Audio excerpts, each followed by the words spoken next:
Hi, this is KCS Notes member Doug Sperling. Email doug.spurling@yahoo.com.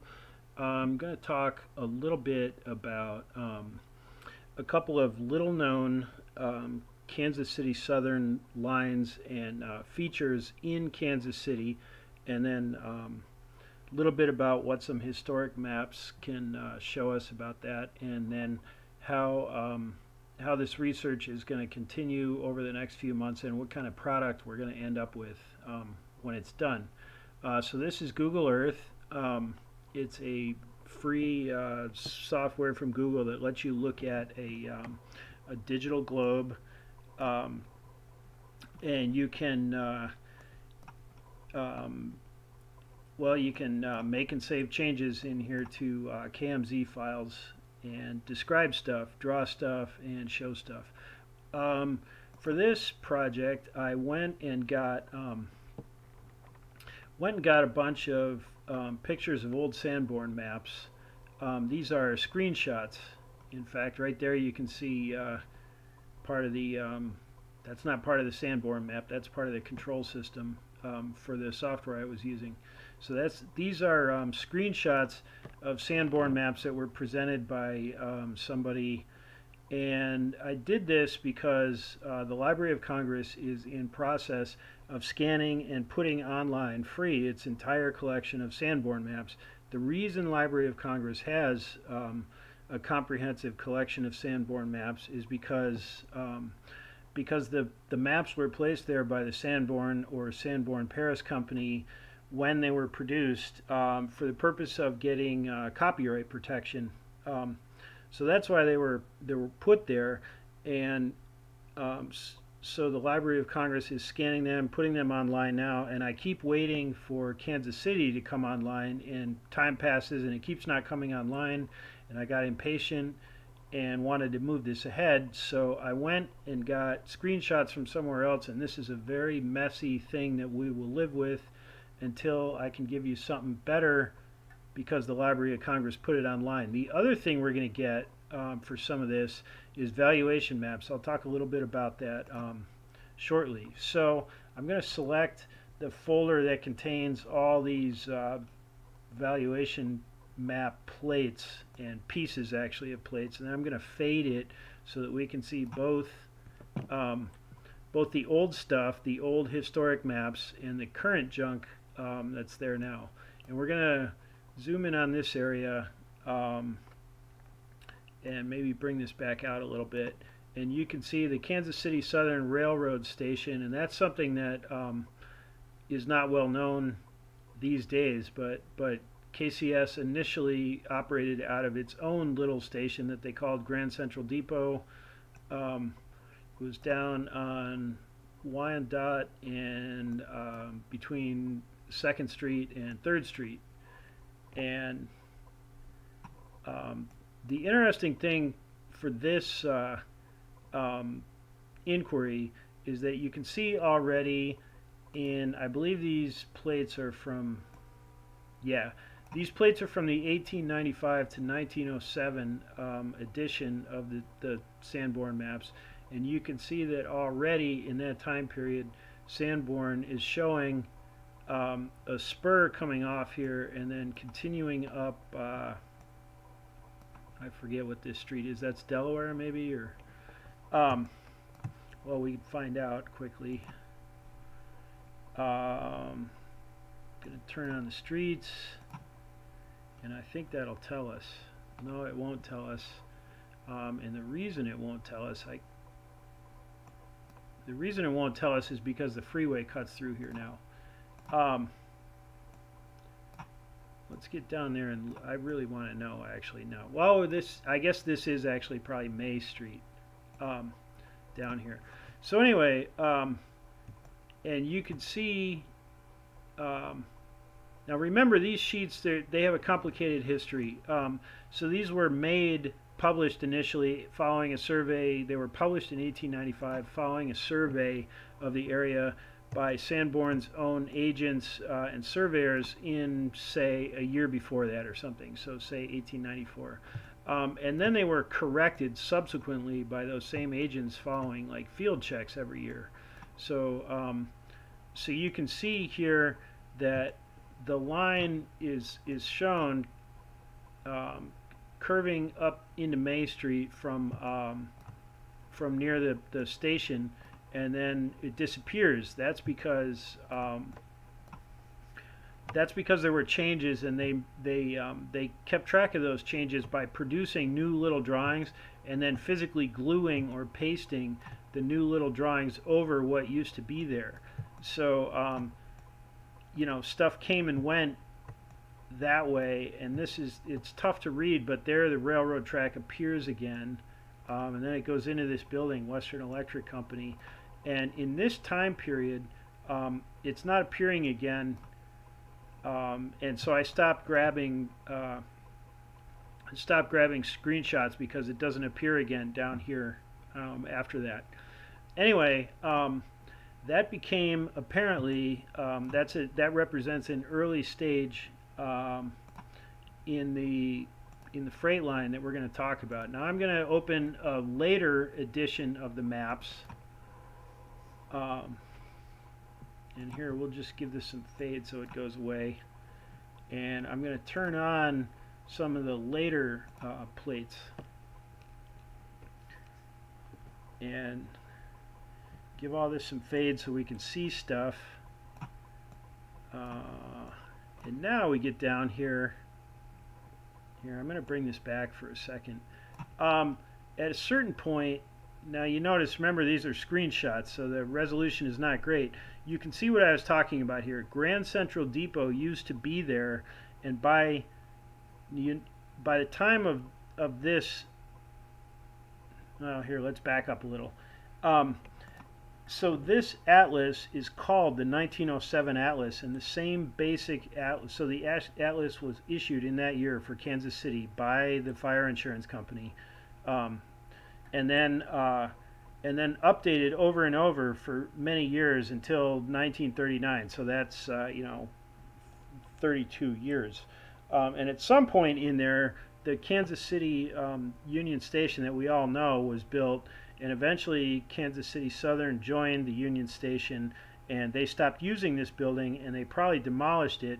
And so the surveyor or agent for Sanborn went out, saw that the building didn't exist anymore, produced a new little sheet that shows that the building's not there anymore, and they pasted this over, and you can see the old building, I'm sorry, the old drawing still underneath the new pasted over drawing.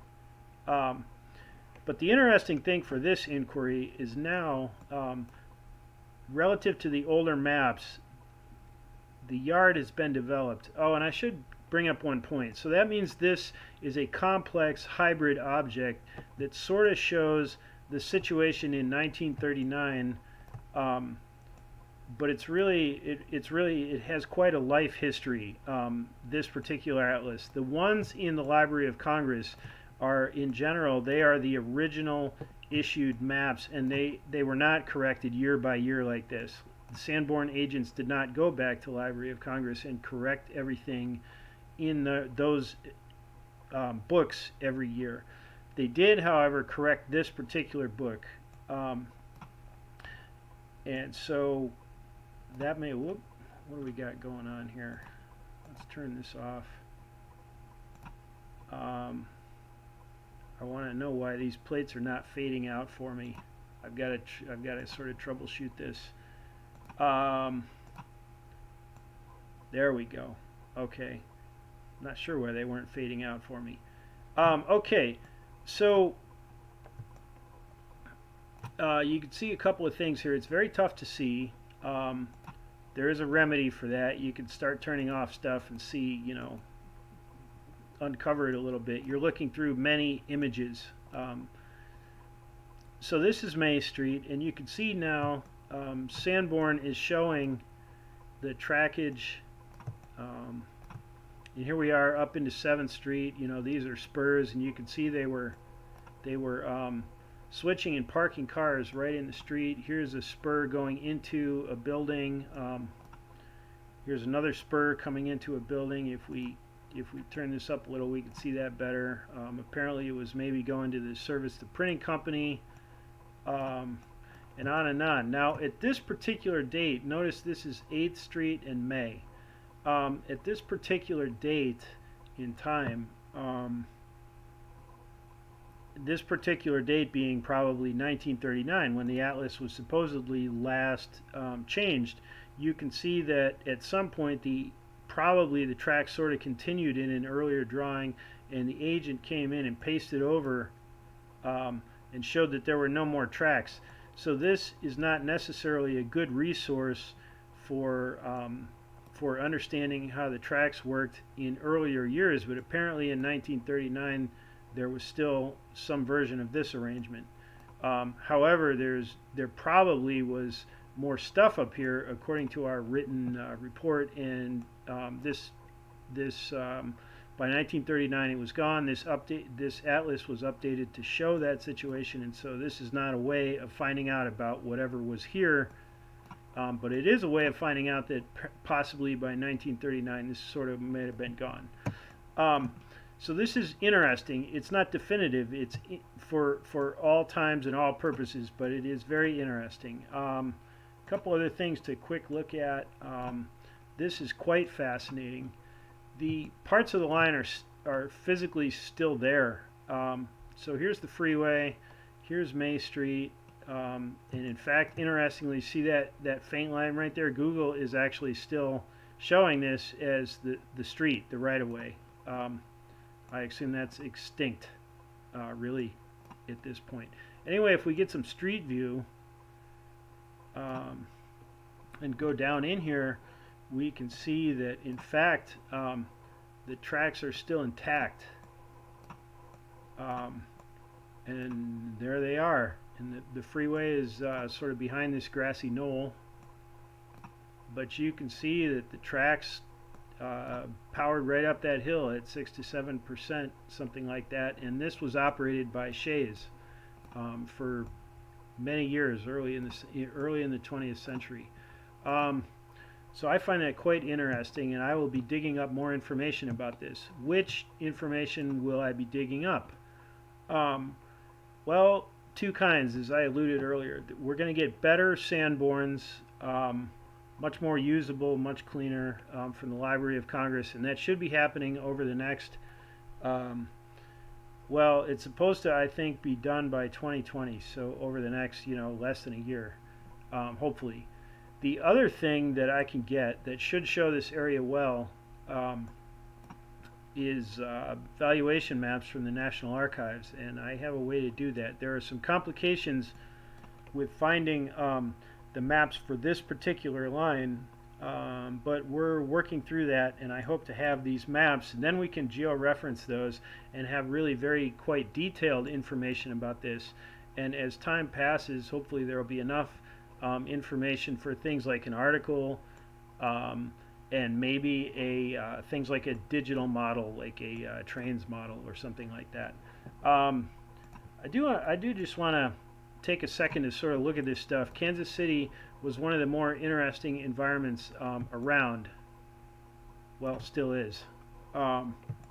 Anyway, when you look in the 3D model, now remember this is very rough, and it's messy. But nevertheless, you can see, I think this was Chicago and Alton, maybe. Yeah, that's the Alton. You can see 3 or 4 distinct levels of trackage here, and it's really quite exciting and interesting. This, I believe, is the Hannibal Bridge. And you can see right here, I mean, 1, 2, 3, and a 4th level of tracks, all right here at the foot of these, or top of the foot of these bluffs. Really exciting and interesting. This is really not Kansas City Southern content, but these maps also show, if they turn on, also show. Nope, they're not gonna. I guess I took them out because this is for Kansas City Southern. They also provide a good map of the old Union Station, which Kansas City Southern finally never did participate in. Anyway, it was in this area, and it was a fascinating Victorian structure, really very exciting and interesting. And up till this time, not as far as I know, treated in any kind of book or monograph. You know, that may change. I may change that. Anyway, just thought I'd sort of let you know that that's going on, and this is a little bit of cartographic evidence of the line that is discussed in those Shea articles that I mentioned in my posting. So that's it, and thank you very much.